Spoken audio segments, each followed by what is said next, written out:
Assalamualaikum warahmatullahi wabarakatuh. Sebelumnya perkenalkan, nama saya Karina Kisara Suda dengan NIM 6240094. Jadi saya akan memaparkan makalah yang saya buat tentang keramik refractory Sofia.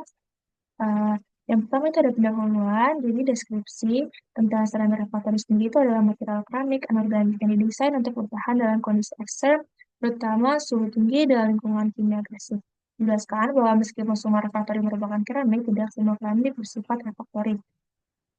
Untuk yang kedua itu ada kegunaan keramik refractory sendiri itu. Jadi kegunaannya itu sangat luas dalam industri yang beroperasi pada suhu tinggi dan lingkungan ekstrem. Materialnya digunakan untuk melapisi dinding, tungku peleburan logam, ke industri semen, keramik, reaktor petrokimia, serta insulasi termal dengan penyakit listrik. Untuk yang kedua itu ada tinjauan struktur. Jadi tinjauan struktur yang pertama itu adalah struktur kristal oksidasi refraktori. Jadi tanaman refraktori sendiri itu terdiri dari material anorganik dan logam yang memiliki sifat tahan terhadap suhu tinggi. Salah satu faktor utama yang menentukan kinerja refraktori adalah struktur kristalnya. Jadi struktur kristal dari bahan oksidasi seperti alumina, magnesia, dan silika. Tadi dapat dilihat pada gambar pertama yaitu struktur kristal korundum. Yang kedua itu ada cacat kristal dan difusi. Struktur kristal ideal dalam kenyataan selalu mengandung cacat. Cacat kristal seperti vakansi, interstisial, dan dislokasi memiliki pengaruh besar terhadap sifat thermal dan mekanik refraktory. Yang ketiga itu ada mikrostruktur butir, batas butir, dan fase sekunder. Struktur mikro suatu bahan refraktory merujuk pada ukuran butir, bentuk, dan batas butir. Distribusi porositas serta komposisi fase sekunder.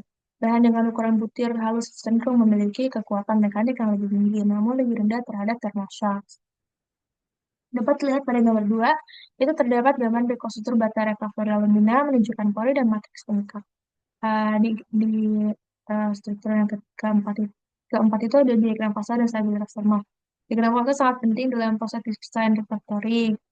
Uh, Lanjut saja ke bagian yang ketiga, itu ada tinjauan properties. Tinjauan properties yang pertama itu ada sifat mekanik.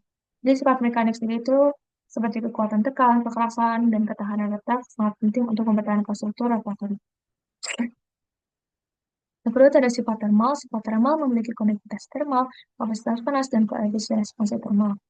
Uh, yang ketiga itu ada ketahanan terhadap thermal shock. Thermal shock terjadi ketika material mengalami perubahan suhu mendadak yang menyebabkan ekspansi atau kontraksi tidak merata. Yang keempat itu ada ketahanan kimia. Ketahanan kimia menjadi faktor utama dalam memilih refraktori untuk lingkungan korosif seperti tungku pembakaran logam, kilang semen, dan pembakaran limbah. Refraktori harus mampu bertahan dari serangan asam, basa, serta flux logam cair. Di bagian keempat adalah proses pembuatan material. Proses pembuatan material ini sendiri yang pertama itu ada pengolahan bahan baku dan serbokeramik. Proses pembuatan material keramik refraktori dimulai dari pemilihan bahan baku utama seperti alumina, silika, magnesia, zirkonia, dan aditip lainnya. Yang kedua itu ada pencampuran dan pembentukan. Serbokeramik dicampur dengan bahan pengikat organik atau organik, plasticizer, serta air atau pelarut untuk membentuk slurry. Yang ketiga itu ada pengeringan dan pemanasan awal. Green body yang terbentuk dikeringkan secara perlahan pada suhu 80-120 derajat Celcius untuk menghilangkan kelembapan tanpa menyebabkan retakan. Yang keempat itu ada sintering. Sintering sendiri itu adalah proses utama yang dilakukan pada suhu tinggi. Biasanya antara 1300 sampai 1800 derajat Celcius, tergantung pada jenis bahannya. Yang kelima itu ada pendinginan pasca sintering.